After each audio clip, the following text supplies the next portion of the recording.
Welcome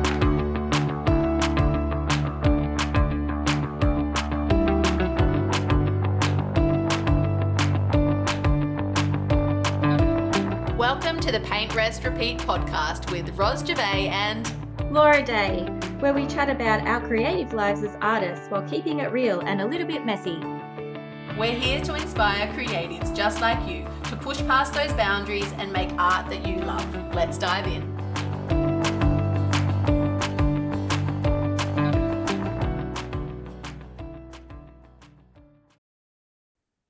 Hello, everybody, and welcome to another episode of Paint, Rest, Repeat. Now, this week we have a pretty exciting episode because we have with us the artist behind Inky Meditations. Now, I'm not sure if you've heard of Inky Meditations, but it is a pumping art account over on TikTok and also Instagram. And we have the artist here, but she's anonymous. So what do we call you?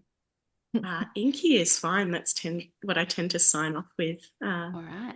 In the social media world. Hi, Inky. Welcome. Hi, Inky. Thanks for having me.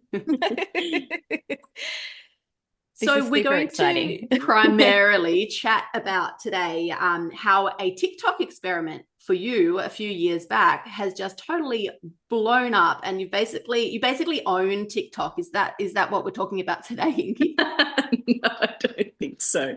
But thanks for putting me right up. I appreciate it.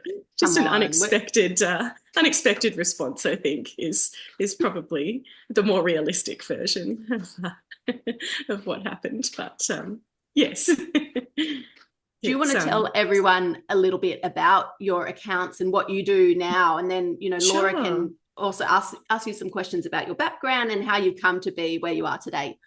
Absolutely. So, I think when you say blown up TikTok, there's always people who are blown up more. So I don't want to give people the wrong idea of how extreme it is. But I have a following on TikTok that seem really interested in these little inky meditations that I create that are quite simple ink drawings using Japanese calligraphy ink, so sumi ink.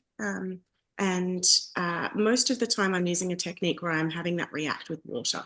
So traditionally, I guess the ink is used on a paper that absorbs very quickly and uses brushstrokes on dry paper. And I'm certainly not the first person to use it with water. It's been something that lots of artists have experimented with. But perhaps people on social media haven't seen that method done a lot before. And there's something quite beautiful. I've always been sort of entranced by how live it feels when you're dropping ink into water. There's not a lot of control that you have because the ink and the water react in their own way. So often it's as much of a surprise for me as it is for everyone else of what kind of occurs on the page.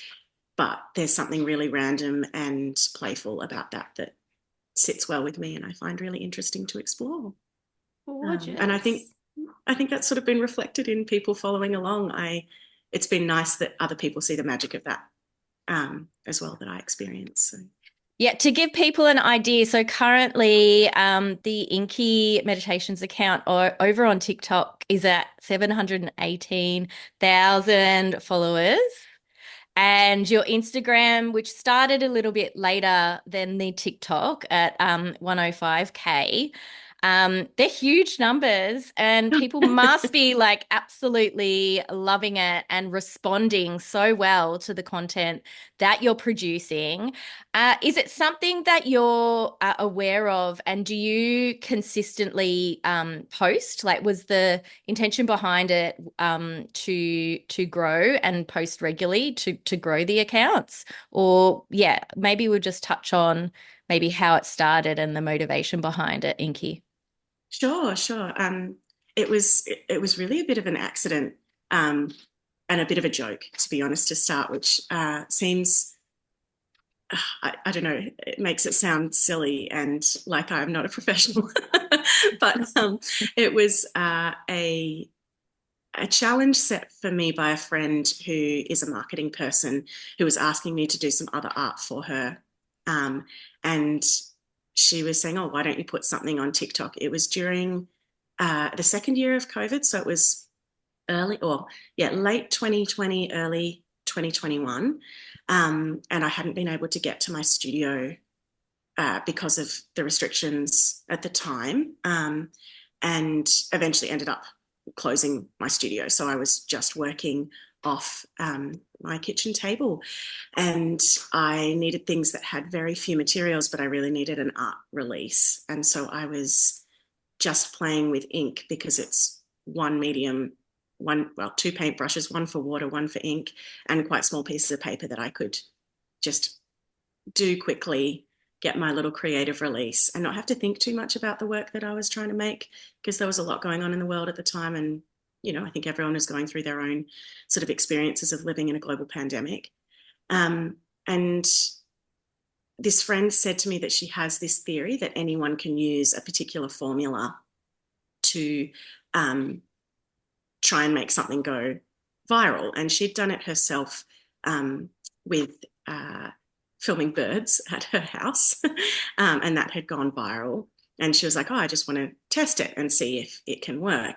And the formula, I guess, was quite simple. She was just like, make content that, there has to be something in the content that people want to see, I suppose, that is of interest, and post every day of a certain length, find the viral sounds at the time to match it with, those sorts of things. And something will hit. And I'm not sure how long it took. There was one very basic kind of ink painting that I was doing that was the first one that I think hit maybe 100,000 views. And that would have been a few months in to doing it, maybe 3 months in, something like that. And then probably 10 months in from doing it was when the most viral video, which is the stingray or the ray. There's been a lot of comments online that it's not a stingray, it's a manta ray. I have not responded to many of those. I'll let people decide what they want. But that one then was the real kickoff for a lot of following, and it sort of just grew from there. And once that sort of happened, I said to her, oh, what do I do now? And she was like, oh, you can drop back now and post less if you want, because I was feeling a lot of pressure. I think social media brings a weird, different pressure, work pressure, to creatives particularly. And so I was looking at how I could still manage that, feel like it was useful for my creative practice, respond to what people were looking for, and, kind of be sustainable as well. And so now I generally try to post once a week, if I can. If there's more if I'm managing to create more at a certain time, then I'll post more. I try not to put too much pressure on myself, but there's always a lot there, I think. So I don't know. It's not necessarily, I don't think it's from individual followers who say anything. It's just this sense of feeling like you need to create to still be current, I think is a really unique thing for social media, that maybe doesn't exist in a world where you're showing at galleries or things like that in the same way. Social media has brought an urgency, I think, to lots of things in the world that maybe we haven't quite worked out how to wrangle properly yet. Yeah, interesting take, Inky. And I like how you're also talking about different sort of strategies and approaches to social media depending on the stage that you're at. So you've followed your clear sort of strategy at the start to grow your numbers, and then you were sort of allowed, once you hit a certain point, you were allowing yourself really just to sort of just chill and make it a little bit more sustainable from then onwards. Yeah, interestingly, I feel like I needed that permission from someone else to be like, it's okay, you can take a step back and still do what you're doing. I think, I mean, for all intents and purposes, social media is still like, we're babies entering social media, right? It's been a couple of decades and really taken off much more and much faster in the last decade. And we're just still trying to work it out. I'm sure in 60, 70 years time, people will look back and be like, wow, they were really flapping around in the baby pool. But we will, we'll get there. It's just learning what we need to do to manage it, I think. Sorry, Inky, I interrupted. No, you're fine. You're fine. I'm just curious around the viral videos and what your thoughts are around like what people were responding to and why you think that they were so successful. Have you thought about like the potential of like the underlying things that may have made it a success? Sure. I mean, I think everyone tries to work out that mystery formula, right? And I don't think there is one answer. I think it's probably a combination of things. I think, firstly, yeah, you've got to have content that people want to see. But I can't pick necessarily what's going to go viral. I think if there's something that promotes like conversation or comment chatter, that will generally boost it up in the algorithm. So I know that there are some content creators who will intentionally plant videos or design videos that make people comment, like they'll use the wrong name for something, or I think that's possibly what, maybe, I don't know, what started with the stingray one, because it said, because I put stingray on it, or someone had a comment that I replied to that had stingray written on it, and then there was some people who were quite outraged by that, and so I think that that probably helped. I know, right? It wasn't even me who wrote the stingray; it was just a response to a comment. But anyway, I think that maybe prompted it up in the algorithm a little. But I think as many comments as there were people saying that's a manta ray, there were also probably twice as many comments, people saying, wow, what is this? This is really interesting. It looks very magical. And all the kind of responses, I suppose, that I feel like I have to ink and water reacting together. So I don't have a good answer to the magical viral video. And, there've been videos since that have gone viral, and I can't always tell you what it is about those. They don't have the same rules or structure. I think that in my experience between the two platforms, and I guess this is only my experience, so I'm not sure how other content creators find it, but TikTok feels very haphazard in who's going to see my videos. I think the way it's designed, where people get fed all sorts of different videos, and it's not so much your own feed that you're seeing like you have on Instagram. It means that someone who follows you might not see your videos for ages. And I often get that in the comments when people say, oh, I haven't seen you in ages. Where have you been? I'm like, well, I've been here, but they just haven't been coming up for them. Whereas I think with Instagram, I've got a much more consistent following, and therefore I feel much more engaged with the same, or like a large cohort of followers who will comment and ask questions and message me for things and things like that, which I don't always get to everyone's messages, I'm sorry, but it feels like I feel much more connected to my Instagram following than I do to my TikTok following, even though the TikTok following is larger. So more community, like more of a community feel in Instagram for you. Yeah, I think TikTok always feels like it's a competition with the algorithm. So I'm always trying to work out what sound is viral at the moment, or how long the video should be, or those sorts of things. And I find, again, there's probably someone who's done more studies into this.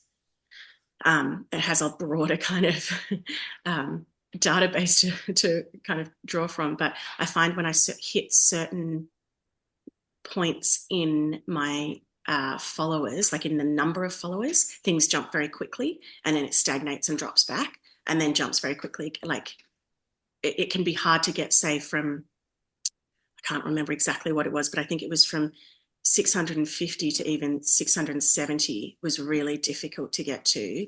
And then suddenly I was over 700.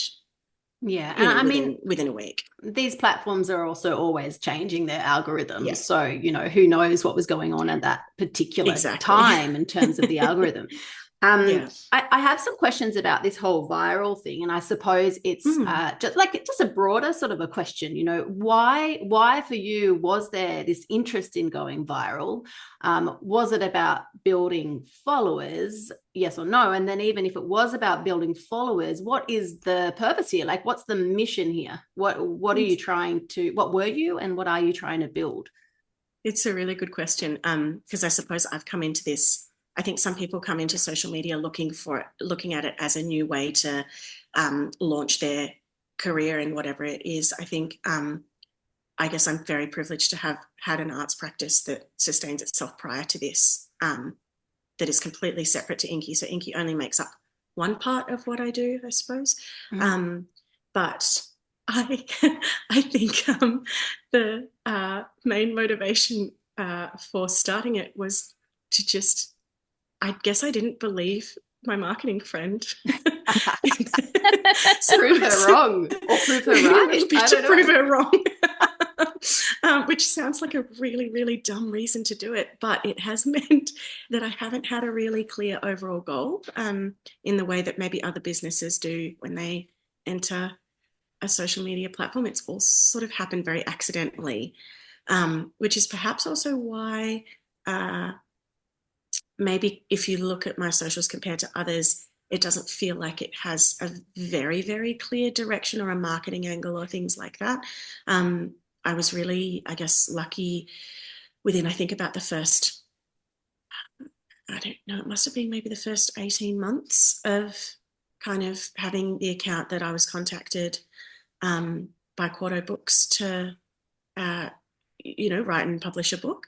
And so that gave me, I guess, some direction for this part, like, I guess, this practice that I have. And right now it's a little bit of a question of what does it look like beyond this? People do seem to be really interested in tutorials and learning how to do this technique. And I'm so excited for people to try it. I think, I don't think anyone owns a certain technique in art or a certain way of making. I think that is open for everyone to have a go at, and everyone who tries it will bring something new. So I'm excited to share that. There's a big push from my followers to go onto YouTube and start putting tutorials up there, which makes a lot of sense. It's just yet another social media platform that I've sort of shied away from. Yeah, it is. Yeah. I think that brings up an interesting thing, because YouTube, I guess, does have, when you reach a certain level, does have an income attached to it, and as does TikTok, but not in Australia. And I think that's, I guess, an interesting point, because I see a lot of other content creators who are using TikTok to, I guess, support their business. And I think that's great that they can do so. And I think it's really disappointing, I suppose, that any content creators, but particularly creatives who find it so difficult to earn an income anyway, aren't supported by that in Australia. I think that's, a real loss. Yeah, I don't understand the background behind that. I'm not really in the TikTok space, other than sharing one cat video about a year ago. Cat videos are my favorite. Just say it. Excellent. No, cat videos are great. I'm not really sure what the sort of politics behind it are either. But from what I'm certainly not the only content creator to, I guess, flag it. I know that lots of other Australian content creators have sort of said the same. And I think, if that were to change, it would change how people use TikTok in Australia as well. I think that would, make a really big difference. So. Inky, did you want to share a bit about the amazing opportunity that you got to write a book and the process behind all of that? Just give us a little bit of an insight on how that process was for you. Sure. It was, it was amazing. Such a beautiful opportunity. That I didn't really necessarily ever imagine having. I think I was very, very lucky in that I had a wonderful editor to work with who was very encouraging and also really great at helping me capture what the kind of book could look like while still capturing all the kind of favorite bits from social media. So she did a really good job at kind of helping guide me to make that into a book, and sort of come with all her knowledge of what art tutorial books, kind of need to fit in that world, which is not something I've ever done. So that was, incredibly useful. And then had a lot of faith, I suppose, in me being able to write the content and take all the photos and all of that sort of thing, create the content for the book. I think it helps that I do have a background in teaching workshops, art workshops before. So that probably makes it a little bit easier to understand how to give instruction and do that sort of thing. But I think what's been really lovely in the response to people is that how much content is in the book and how many activities are in there that people can try at different projects and things like that, and how much information is there, which I really tried to, fit in. Well, when with the editor, we really tried to fit in a lot, because I think if someone's going to buy a book, I really want to make it worth their while. And there has to be a point of difference from a book now that so many tutorials are available online and so much information is available online, that for someone to go out and physically buy a book, there has to be some sort of reason to do so. And I'm a massive lover of books. I probably always will be. I have a large book collection.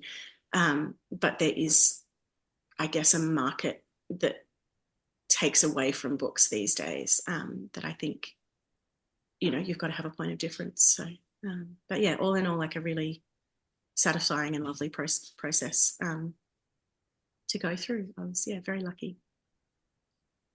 Amazing. So I heard that your audience, generally speaking, you were saying before we started recording this, they've been really, really respectful around, your true identity and all of that jazz. How have you sort of navigated this space of having an alter ego? Is that what we call it? Well, I guess it's turned into an alter ego. So I guess when I first started the videos, have you got the same traits? I'm totally interrupting you, Inky. Sorry. Have you got the same traits as the regular you? Like, what are we dealing with here? Well, I mean, it's a complex question. It is, and I'm very confused. It's fine. Look, me too. So that makes two of us. I think the alter egos come later in the piece.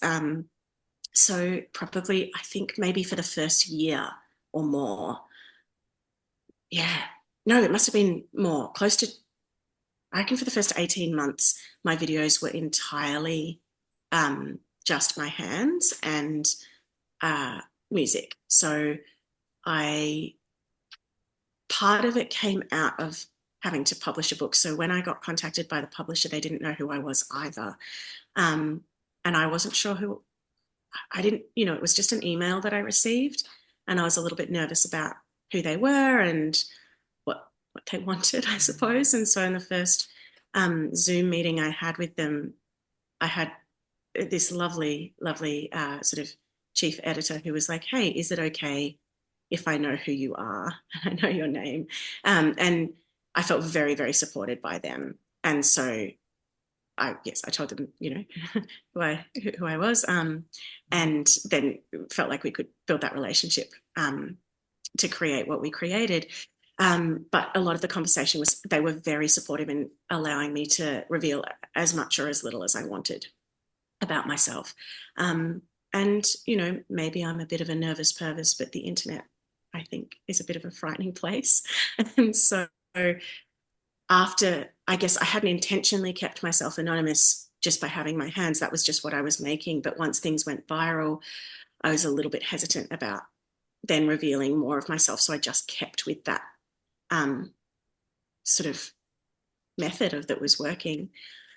And then with the encouragement of my editor, she was like, oh, would you think about putting, say, a voiceover in? Do you think it would make people feel more connected to you if they knew more about you? And I still don't really know the answer to that question. I guess not many people have demanded to know lots about me, which has been, like I said, very respectful. And I think bringing my voice in felt like a way of connecting with people, but still felt safe enough for me to have distance.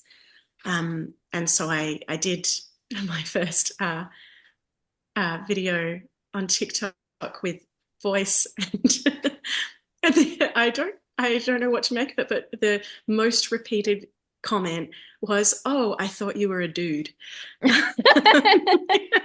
until I spoke, and I was like, "Huh, maybe I have really manly hands. I don't know.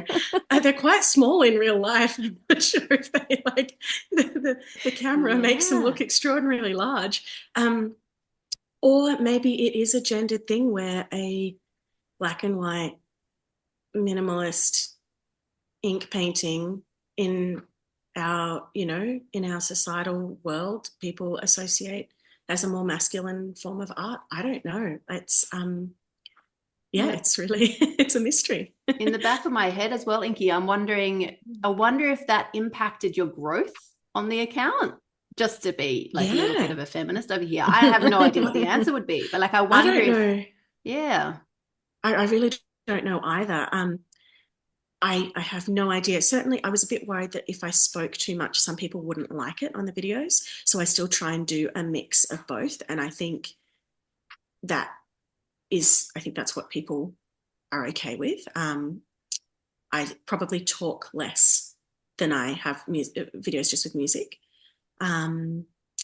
But yeah, I guess the other thing that obviously speaking revealed, apart from my gender, was also that I'm Australian. And so there was a lot of response that people seemed really overjoyed with that, which was really nice to. Oh, that's nice to hear. So I was just thinking we should have said earlier as well, Laura, that if you are listening here on the podcast, make sure you go over to watch the YouTube interview here, because Inky is here on camera, however, in disguise. So yeah, definitely come over to the YouTube channel and see what's going on visually.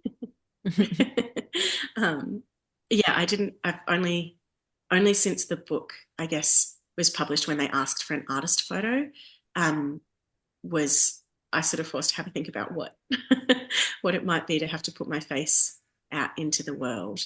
And I was working with this wonderful photographer who I've worked with before, who I sort of said, I've got this weird request.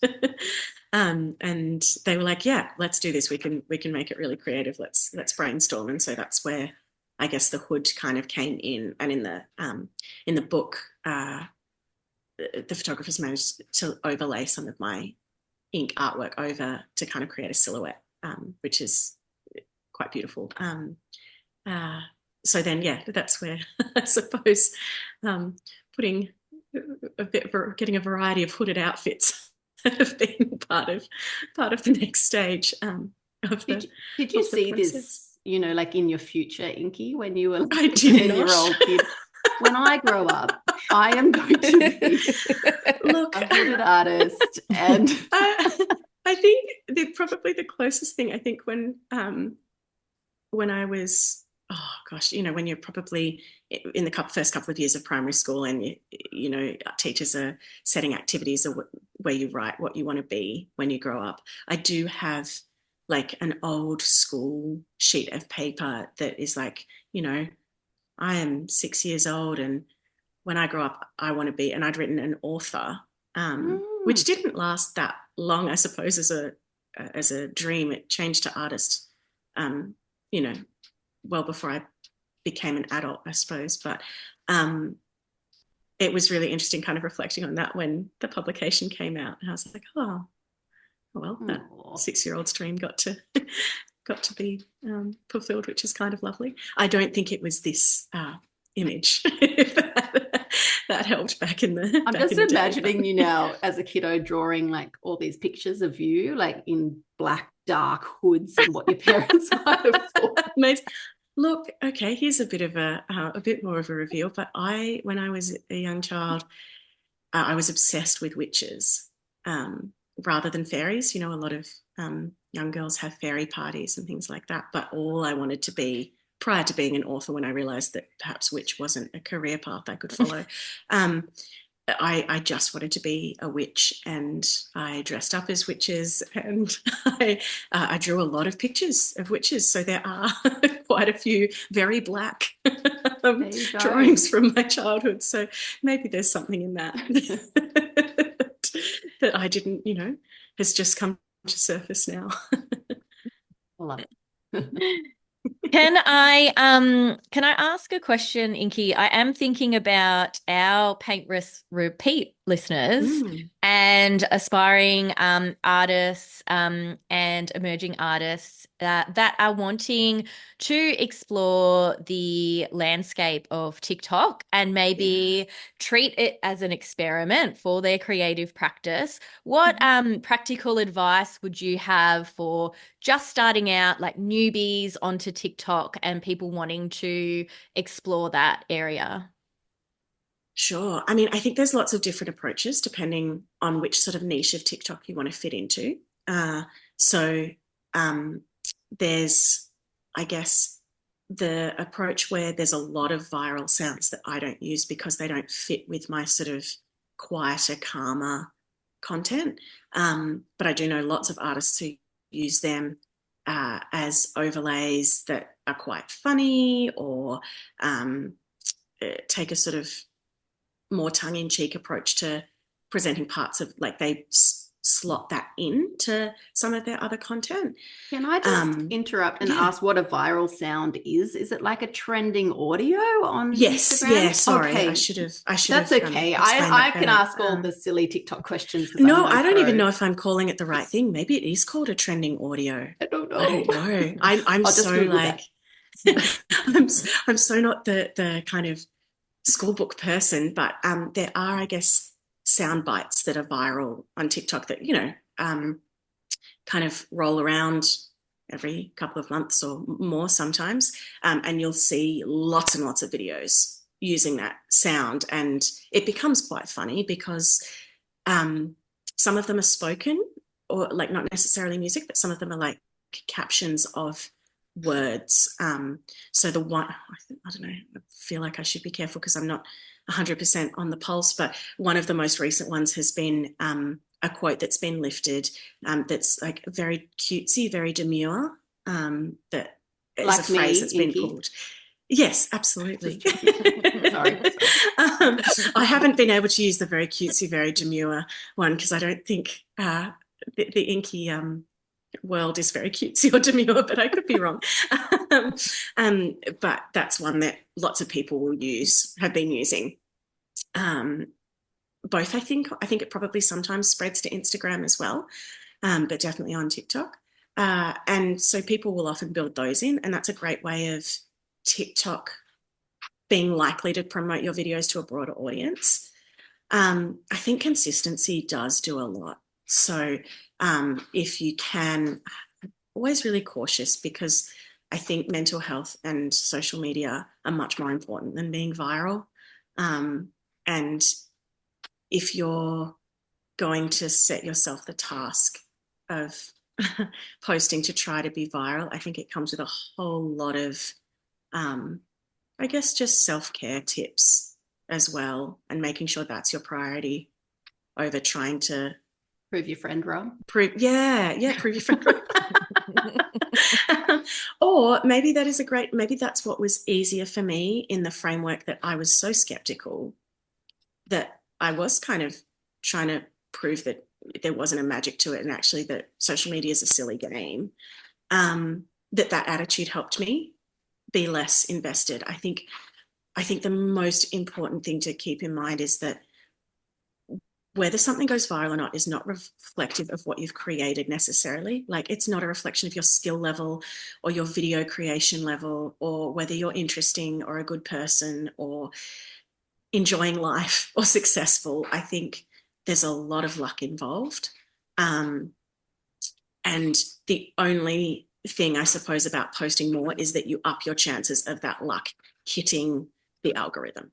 That's all it is. So instead of stressing really hard over what you're going to post every day for a month, maybe just create a bunch of content, set aside one day to create a bunch of content, draft it all up, and then you can just hit post every day if that's what you want to try. And try different times of day, because you'll find one that works better than others. And if one hits as a viral thing, note what time of day it hit, and then keep, trying that and set it up as your own little experiment. See, because everyone's is going to be slightly different as well. See what works and take notes of that, and then, keep trying it.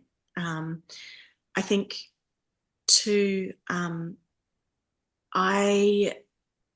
even at the very beginning, I turned off. That's very strange. We'll just keep on going, everybody. Sorry about that. Sure. No, that's fine. A while ago, even in my sort of personal and other practice, I turned off my Instagram notifications because I just find it all consuming. And it's designed to be. That's how it's made. But right from the beginning, I turned off all my notifications on TikTok. So I don't ever know if someone's liked, commented. I don't know if a video's gone viral. I don't know anything. And I have a rule for myself that when I post, I put my phone away and have something to do straight afterwards. So I'm not sitting there checking, and I can come back later having had a bit more space and check it. So that might be something useful to keep in mind for some people.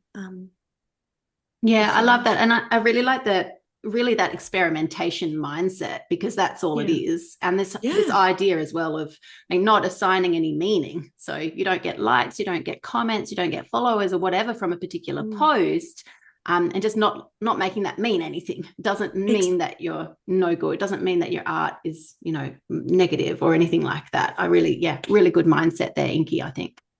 I think it's also really important to remember that there are incredibly successful artists out there who are getting really big gigs and huge live audiences that don't have huge followings on TikTok or Instagram. They might have large followings, but not the viral level million or millions of people following them. And they've still got, or not even still, they've already got an incredibly successful arts practice that is sustainable and allows them to create and make in their own way and be employed and all of that sort of thing. So I think there's a big push, particularly from a business perspective, that if you're not successful on social media, your business can't exist.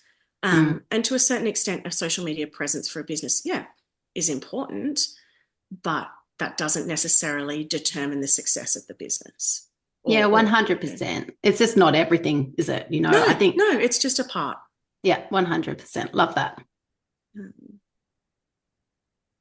So usually towards the end, we ask our guests to promote an offer or something that is coming up. And I guess that, we did notice on your account that you do have a GoFundMe. You're helping a family in Gaza. Is that right? Well, and look, this is a classic. You should keep your social media up to date. Yeah. But actually that family has reached its target goal. Yay! So Yay. I need to take that down. Though I do believe, I think if you are looking to help with that, Operation Olive Branch have families that they're consistently trying to help. So that might be a direction that people might want to go. But a good reminder to change and update your social media links to keep them current. But yes, we did, with the help of lots of content creators. It wasn't just me, but thank you to the people who did help with that from my following.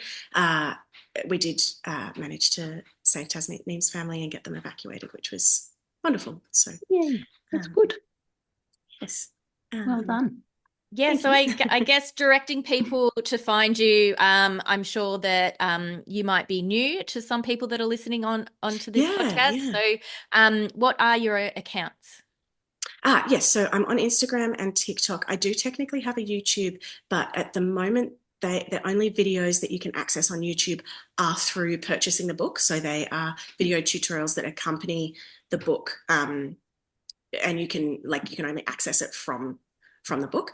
I am hoping to as we said, expand to YouTube a little bit more in the future. But on Instagram and TikTok, it's Inky Meditations. And I would love to see you there and hear about it. And I guess also to anyone who's trying it at home, one of my favorite things to see is people trying it themselves. So I often get tagged in other people's experiments and videos, and I always welcome questions. Sometimes it's a little bit hard for me to get to all the answers all the time, but I will do my best to answer. It's often common questions around materials and things like that.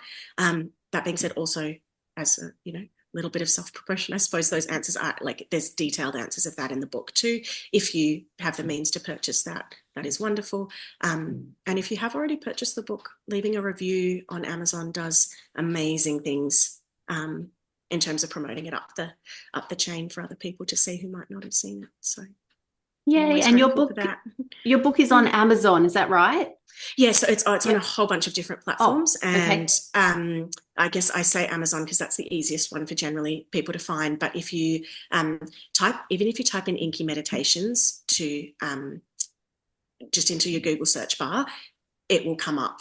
It's on the Nile, it's on a bunch of other different platforms internationally. Most bookstores, you can also, I'm always about supporting the smaller locals. So most of your bookstores, you'll be able to order it through as well if they don't have it in stock on the spot. So fabulous. Well, thank you so much for joining us today, Inky.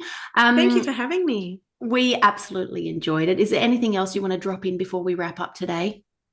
I don't think so. Was there any other questions you had, or we'd like to see the wig underneath your no, not while we're recording. No.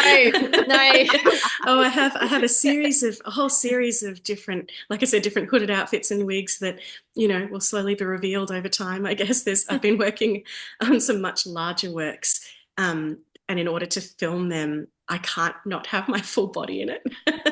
And so there's a few different things coming down the pike, I guess.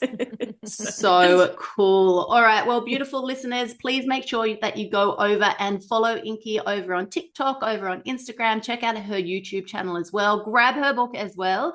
And if you have enjoyed the episode today, we would absolutely love you to leave us a review, 5 stars on Spotify for good karma. Did I say the right thing? Spotify. Or a written review over on Apple Podcasts if you would like us to give you a shout out on our next episode recording. Make sure if you do have an art account over on Insta or TikTok, pop in that handle into your feedback and your testimonial so that we can definitely get some listeners over to your accounts. Well, that was the longest wrap up little spiel ever, Laura. Thanks for joining us, Inky. Thank you so much. Bye.